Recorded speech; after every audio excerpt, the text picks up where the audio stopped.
Hello, नमस्कार। स्वागत है आप सभी का नीव इंस्टीट्यूट के इस ऑनलाइन प्लेटफॉर्म पर। कैसे हैं आप सभी? आई होप आप सभी अच्छे होंगे। ये क्लास है साइकोलॉजी की और आज इस साइकोलॉजी की क्लास में हम डिस्कस करने वाले हैं एमसीक्यू क्वेश्चन को। अपनी क्लास को स्टार्ट करने से पहले आपको स्क्रीन पे दिख रहा होगा मिशन एचपीएसएससी। अभी तक तो आप सभी जान ही गए होंगे कि ये इस चीज़ का क्या मतलब है। इस चीज़ का मतलब है कि जितने भी एग्ज़ाम आपके एचपीएसएससी के अंडर आते हैं, मेनली उन सभी एग्ज़ाम को जो है वो नीव इंस्टीट्यूट टारगेट करता है। और फिलहाल में जो भी बैच चलाया जा रहा है वो चलाया जा रहा है एचपी टेट का। और एचपी टेट यानी मेडिकल, नॉन मेडिकल और आर्ट्स के लिए। तो उन सभी स्टूडेंट को मैं बता दूं जिन्होंने अभी तक इस बैच को ज्वाइन नहीं किया है, उन्हें क्या करना होगा। उन्हें सिंपली जो है वो गूगल प्ले स्टोर पे जाना है। वहां पे जाके नीव इंस्टीट्यूट की जो ये एप्लीकेशन है इसे सर्च करिएगा। उसके बाद इसको इंस्टॉल करना है। जब आप इस एप्लीकेशन को इंस्टॉल कर लोगे तो मैं यहाँ नंबर लिख रही हूँ 9459802085। इस नंबर पर जो है आपको कॉल करनी है। इस नंबर पर कॉल करने के बाद आपको जो है वो बैच में एनरोल कर लिया जाएगा। ये जो बैच स्टार्ट हुआ है इसके कुछ बेनिफिट्स के बारे में बात करते हैं। इस बैच में आपको 1 वीक का जो डेमो है यहाँ पे फ्री दिया जाएगा। डेली क्लासेस होंगी, वीकली टेस्ट होंगे और साथ में डाउट सेशन भी यहाँ पे रखे जाते हैं। तो सबसे इम्पॉर्टेंट बात जो यहाँ पे आती है वो आती है कि ये जो बैच स्टार्ट हुआ है इसका फीस स्ट्रक्चर जो है वो कितना रखा गया है। अगर मैं फीस स्ट्रक्चर की बात करूँ तो यहाँ फीस स्ट्रक्चर रखा गया है 1999 यानी कि आपको जो है वो 2000 रुपये के अंदर यहाँ पर ये एचपी टैट का फुल कोर्स जो है वो देखने को मिलेगा। साथ में एक और इम्पॉर्टेंट बात आती है कि यहाँ पर आपको जो है वो 20% डिस्काउंट मिलेगा।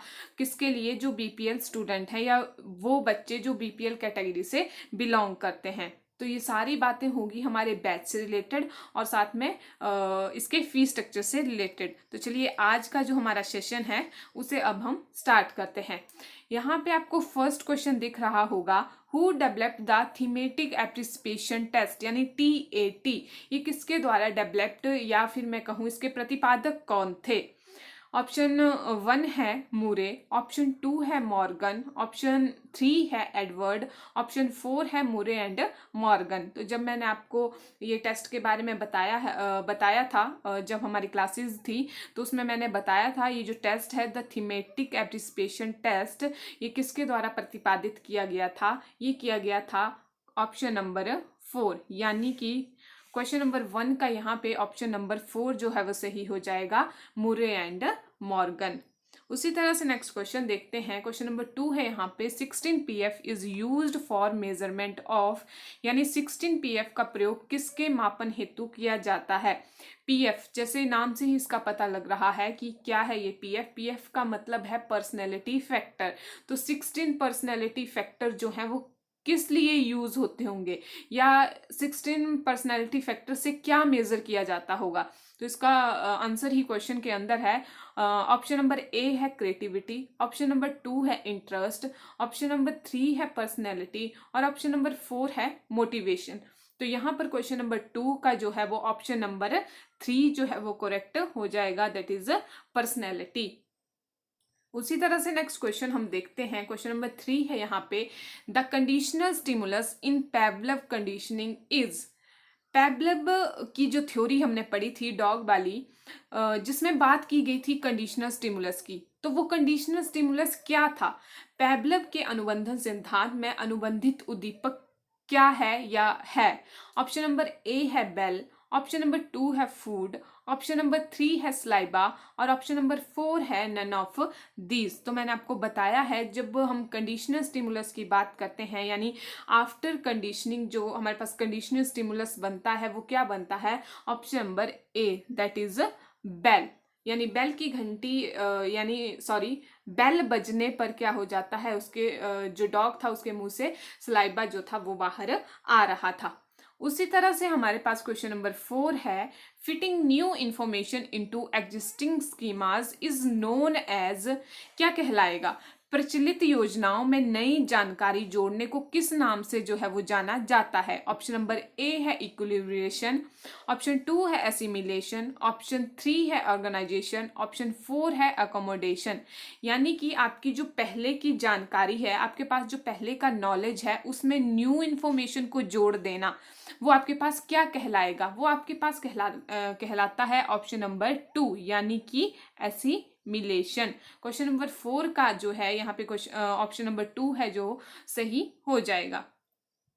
नेक्स्ट हम देखते हैं क्वेश्चन नंबर 5 है theory of reinforcement is given by home. Theory of reinforcement या जो रीइंफोर्स वर्ड है ये किसके द्वारा ये जो थ्योरी है वो किसके द्वारा दी गई थी? ऑप्शन 1 है यहाँ पे कोहलर, ऑप्शन 2 है यहाँ पे पेवलव, ऑप्शन 3 है यहाँ पे स्किनर और ऑप्शन 4 है यहाँ पे थॉर्नडाइक। तो जो रीइंफोर्समेंट की बात करते हैं या जिन्होंने रीइंफोर्समेंट की थ्योरी दी है वो आपके पास हो जाएंगे स्किनर। यानी क्वेश्चन नंबर 5 का जो है वो ऑप्शन नंबर 3 जो है यहाँ पे सही हो जाएगा। नेक्स्ट हम देखते हैं question number 6 child tendency to respond to stimulus that are similar to conditional stimulus is. बालक की अनुबंधित उद्दीपक के समान अन्य उद्दीपकों के प्रति अनुक्रिया की प्रवृत्ति है या फिर वो क्या कहलाती है? ऑप्शन 1 है यहाँ पे रेडीनेस, ऑप्शन 2 है एक्विजिशन, ऑप्शन 3 है जनरलाइजेशन, ऑप्शन 4 है डिस्क्रिमिनेशन। तो यहाँ पे आपके पास क्वेश्चन नंबर 6 का जो है वो ऑप्शन नंबर यहाँ पे 3 जो है वो सही हो जाएगा यानी जनरलाइजेशन। जनरलाइजेशन यानी सामान्यीकरण कर लेना। सामान्यीकरण का क्या मतलब होता है कि चाहे जैसे पेवलव की थ्योरी में चाहे कोई भी घंटी बजे, जो डॉग था उसके मुंह से सलाइबा आएगा ही आएगा, चाहे वो घंटी आपकी मंदिर की घंटी हो, चाहे वो घंटी आपकी जो साइकिल पे रिंग लगी होती है उसकी हो। ठीक है, मतलब respond to stimulus that are similar to conditional stimulus. जो उसने जो जिसके लिए वो कंडीशनल हुआ है वो उसी चीज को क्या कर लेगा? जनरलाइज कर लेगा एक तरह से। तो यहाँ पे क्वेश्चन नंबर 6 का जो है वो ऑप्शन नंबर 3 जो है वो सही हो जाएगा। क्वेश्चन नंबर 7 है यहाँ पे mental structure that guide social and other cognition is called. एक मानसिक संरचना जो सामाजिक तथा अन्य संज्ञान को निर्देशित करती है वो क्या कहलाती है आपके पास? ऑप्शन 1 है इम्प्रेशन, ऑप्शन 2 है प्रिजुडिशियस, ऑप्शन 3 है यहाँ पे स्कीमाज और ऑप्शन 4 है यहाँ पे नन ऑफ दीज। तो मेंटल स्ट्रक्चर जो या फिर मैं कहूँ जो एक ऑर्गेनाइज्ड फॉर्म में हमारे पास नॉलेज का पैकेट होता है उसे हम क्या बोलते हैं? जो गाइड करता है सोशल और अदर कॉग्निशन को वो हमारे पास कहलाता है स्कीमा। तो यहाँ पे जो है क्वेश्चन नंबर 7 का ऑप्शन नंबर 3 जो है सही हो जाएगा दैट इज स्कीमा। उसी तरह से क्वेश्चन नंबर 8 है यहाँ पे the stranger role information that comes first is called. पहले प्राप्त होने वाली सूचना के प्रबल भूमिका क्या कहलाती है? ऑप्शन 1 है रिग्रेशन, ऑप्शन 2 है प्राइमरी इफेक्ट, ऑप्शन 3 है रिसेंसी इफेक्ट या ऑप्शन 4 है नन ऑफ दीज। तो यहाँ पर जो है क्वेश्चन नंबर 8 का आपके पास सही जो ऑप्शन होगा वो होगा ऑप्शन नंबर 2 यानी कि प्राइमरी इफेक्ट।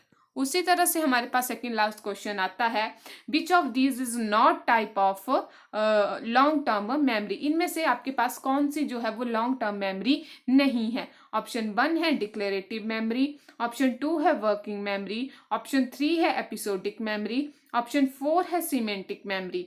तो आप सभी जानते हो जो वर्किंग मेमोरी होती है उसे और क्या बोला जाता है? उसे जो है वो शॉर्ट टर्म मेमोरी भी बोला जाता है। और जो ये बाकी सारी हैं डिक्लेरेटिव, एपिसोडिक, सीमेंटिक, ये सारी आपके पास लॉन्ग टर्म मेमोरी है। तो यहाँ क्वेश्चन में पूछा है not type of long term memory. तो यहाँ पे जो है क्वेश्चन नंबर 9 का ऑप्शन नंबर 2 जो है वो सही हो जाएगा that is working memory.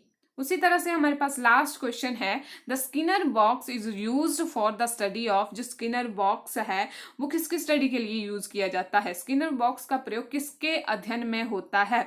Option 1 है फॉरवर्ड कंडीशनिंग, ऑप्शन 2 है क्लासिकल कंडीशनिंग, ऑप्शन 3 है ऑपरेंट कंडीशनिंग और ऑप्शन 4 है सेकेंड ऑर्डर कंडीशनिंग। तो आप सभी जानते हो जो स्किनर बॉक्स है, ये जो स्किनर का एक्सपेरिमेंट था, जो स्किनर की थ्योरी थी वो किस पे बेस्ड थी? उसमें क्या था? उसका नाम ही यानी क्या था आपके पास, ऑपरेंड कंडीशनिंग। तो क्वेश्चन नंबर 10 का जो है वो यहाँ पर ऑप्शन नंबर 3 जो है वो सही हो जाएगा, ऑपरेंड कंडीशनिंग।